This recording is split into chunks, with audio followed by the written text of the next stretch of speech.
may be easy to forget that we've just had a budget. The news is kind of preoccupied with other stuff at the moment, but a budget is big news. It's big news for property investors and it's big news for the economy. So while we will discuss other things in the podcast, I'm sure you can guess what, we're going to dig deep into the budget, let you know how it impacts you as a property investor and impacts the wider economy.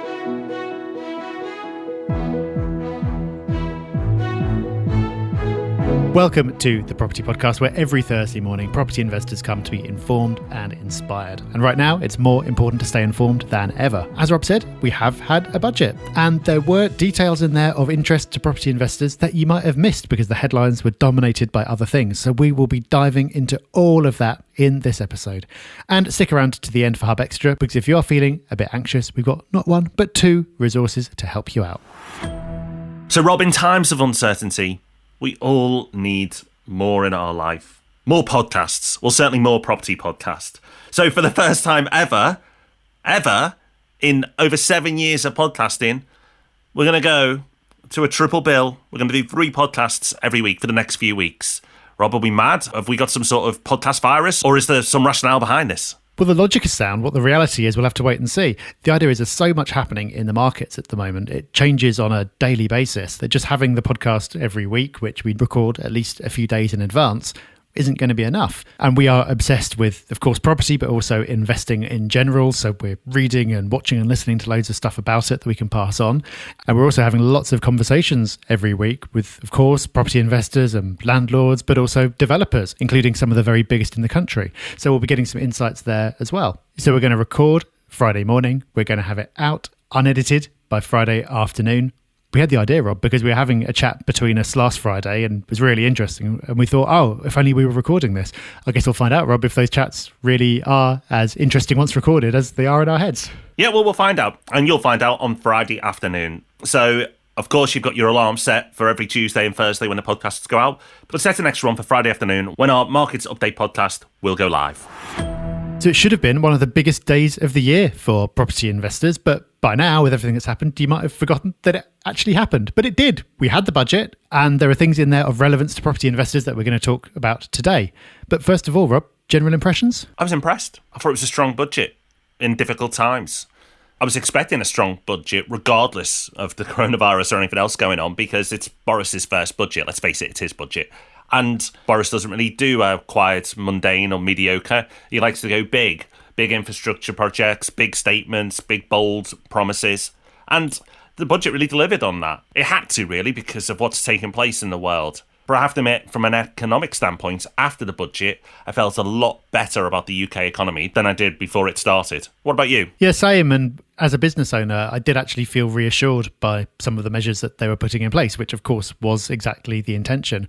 I think they had a really difficult line to walk between reassuring everyone that they would do what was needed without it sounding like the kind of Labour budget that they've been warning against for all these years. And I think they walked it pretty well. But before the budget even happened, a massive piece of news, and you called me by coincidence just after I was read this and I was still reeling from it. The Bank of England cut the base rate, not just by 1/4 of a point, but by 0.5%.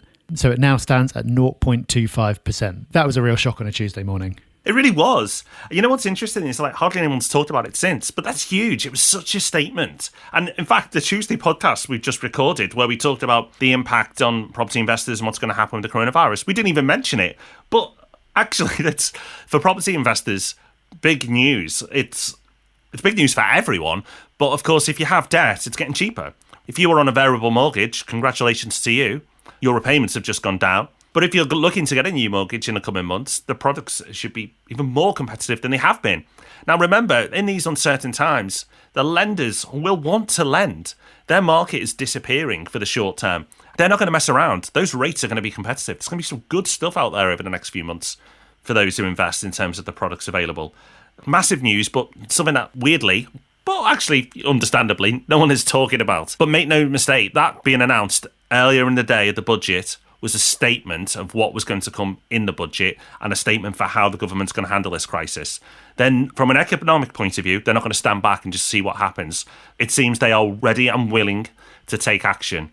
The only thing we haven't seen is QE, quantitative easing, but I wouldn't be surprised if we see that in the future.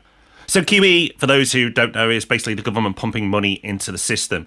It's not money that we suddenly get in our bank accounts like, oh, thanks for more money. It's used to purchase quite safe assets like bonds. What that tends to do is push asset prices up because bond prices go down. It all sounds a bit complex, but basically what it means is that asset prices tend to go on the up. And that's because there's more money in the system. So more money to buy things. And that's exactly what happens. And all of this, rate cuts and QE and stimulating the economy, is exactly what happened after the crash when things suddenly ground to the halt. The same thing is happening now. The thing is, once the crisis is over, it's very hard to unwind, and you do tend to get this asset price inflation. But lots more on that kind of subject, I'm sure, in our podcast tomorrow. Let's get on to the actual budget now, and nothing in there really lived up to what had come before. We predicted that this was going to be a big budget for property investors, that there were going to be some significant changes in there. And I think when we do our roundup at the end of the year, we'll have to put a cross against that one, because possibly just because of events overtaking it, that turned out not to be the case. Housing took a bit of a back seat. There is a list of measures that are relevant to property investors that we'll go through now. Probably the biggest one was the 2% stamp duty surcharge on overseas buyers. This was widely trailed beforehand. It was initially expected to be 3%, ended up being 2%. So the distinction here is residency. If you are still counted as a UK resident, you don't have to pay the extra 2%. If not, then you do. But there is a year until that comes in. That doesn't come in until April 2021. So much like we saw a mini boom in transactions before the original 3% surcharge was brought in a few years ago, we might see the same thing happen again. Now, you could have a budget without a chancellor committing to building houses, and a number of houses. And you can't have a budget without us being sceptical about this point, because they never hit it. But for reference, the government said they're going to build, on average, 300,000 homes a year by the mid-2020s. And they're going to invest nearly $11 billion to do that. It's not just money, though, that's going to solve this problem. We've talked about it on the podcast multiple times before. And the last time we built 300,000 homes was just after the Second World War, in that housing boom back then. In the last 20, 30 years, we haven't come close. Most years, we operate about half that level. So nice sentiment. Nice that they always talk about it and give us something to mock in the budget, but not one I'm going to take too seriously. But at least their intentions are good. And while we're flinging around big, well-intentioned numbers, they also announced $9.5 billion for an affordable homes programme to help first-time buyers get on the ladder and support efforts to prevent homelessness. It will not shock you to learn that at the moment there's not a lot of detail around that. There was talk pre-budget about discounts for local first-time buyers and discounts on property that would be baked into the property and pass from owner to owner. I didn't really understand it. I still don't really understand it. But presumably that's what that is all about. Who knows what form that will take? We'll wait and see. They also announced $1.1 billion for a housing infrastructure fund to support areas across the north and unlock up to 70,000 new homes. And that reflects a big theme of the budget, which is, the new phrase seems to be levelling up. Their plans to invest in the north of England and reduce the disparity between the southeast and everywhere else. And it's easy to be cynical about that because, of course, the Conservatives gained lots of votes in the north and the northeast in particular, and they'll be wanting to please those new voters. But whatever the motives, it's hard not to be pleased about that now being the focus, because it's something that we've been talking about on the podcast for years now. Elsewhere in the budget, there was £1 billion allocated for the removal of unsafe cladding. Obviously, this is the follow-on from Grenfell. What's pleasing to see here is the fund isn't for a certain type of property. It's for social or private buildings above 18 metres. And the intention there is that people feel safe in their homes. And those people living in those type of blocks where the funds currently aren't available to do that work will now become available. So I think that's positive. Something that got quite a bit of attention, and rightly so, is business rates are now at 0% for many businesses for a year. This is also good for investors who are doing commercial to resi conversions during the development. So a win there for those investors. Although not as good, Rob, Entrepreneurs Relief was reduced from 10 to 1 million. It was, and the non-obvious impact of that for property investors who are involved in holiday lets is that a holiday let counts as a trading business. Therefore, in some circumstances, the disposal of a holiday let could be eligible for Entrepreneurs Relief. Now, that's still the case, but of course, the lifetime limit is going to kick in a lot sooner. What was interesting was the OBR and their estimates around house prices, considering all that's going on with the coronavirus. It has to be said that they probably crunched the numbers and came to these estimates before the coronavirus really escalated. But it's worth noting anyway what they were expecting. They expected prices to rise 23% between the fourth quarter of 2019 and the first quarter of 2024, with annual price inflation expected to reach 4.3% by the end of 2020. There is more, however. this may obviously now change, short term at least. But tomorrow on our markets update, Rob and I are going to talk about property prices and what we expect them to do. So while we're not the OBR, you've got R&R, but hopefully it's going to be useful. So that was the budget. And I think it's fair to say, as property investors, it could have been an awful lot worse.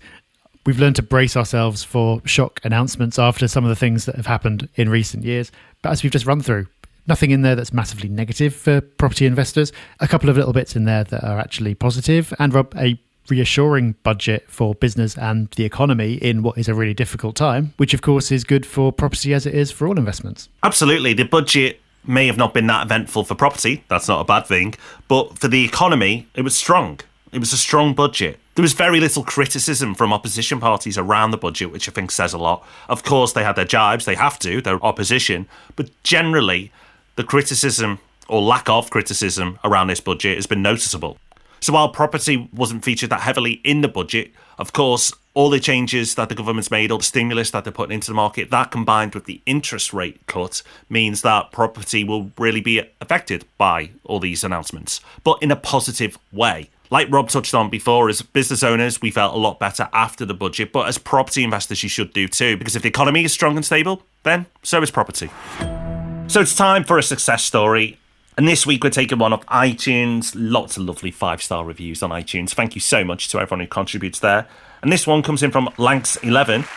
And Lanks says, I've been listening to the Robs for the last 6 months, and since then I've listened to nearly all the podcasts, and now I'm comfortable enough to start putting the strategies together and invest in property for the long term.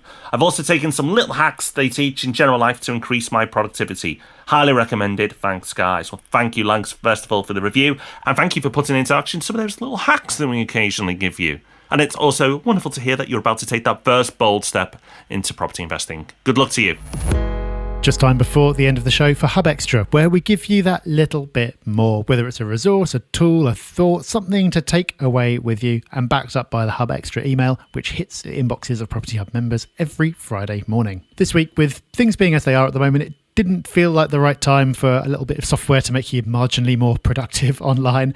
So instead, we're going to give you a quote and a tool to help you stay calm. So the quote is from Lao Tzu, which I think is how you pronounced it, ancient Chinese philosophy, not my strong suit. But the quote is, if you are depressed, you are living in the past. If you are anxious, you're living in the future. If you are at peace, you are living in the moment. And Rob, there's a tool you've talked about before, worth repeating to help you live in the moment. Yeah, for those who aren't used to meditation or haven't tried it, a lot of it centres around being present in the moment. And of course, there's a bit more to it than that, but that's what I've personally learned and taken away and improved in my life, is just being present a little more often. We live in our heads, and as the quote said, we can often drift to the past, drift to the future, and it could be positive experiences looking at the past and looking at the future as well, because you can take pride at looking at the past and be excited about the future. But if you're not in the right headspace, those things can turn into depression or anxiety. But if you're in the moment, truly in the moment, then yes, you can find peace. So in these crazy times we live in, it can be hard to be present. So we've talked about this app before. It's also a website, and it's called Insight Timer. But I really wanted to bring it back and highlight it to everyone again, because it's brilliant, and I just want people to enjoy it and take advantage of it. There is some paid stuff on there, but the vast majority of it is free, and there's thousands of guided meditations on there, from helping you sleep to dealing with anxiety. It's an app I use regularly. I'm very grateful for having it in my life, and I just wanted to share it so you can have it in yours. Because you know what? With all the noise and chaos and stress that goes on in the world, it's difficult at the best of times, but at the moment, it is that little bit tougher. So give yourself that mental break. Even if you're not used to meditating, just give it a try. Don't dismiss it. Give it a go and see how you get on. Well, that is us done for today. Next week, we've got Ask Rob and Rob, and on the Property Podcast on Thursday, we're taking a rational look at coronavirus and talking about that a lot more. We've already spoken about the immediate effect of that on property investors on Ask Rob and Rob this Tuesday just gone. So if you haven't listened to that episode already, go do that. But before all that, we'll be back tomorrow with the first of our market update podcasts. So not long to wait. We'll see you soon. Bye-bye. Bye-bye.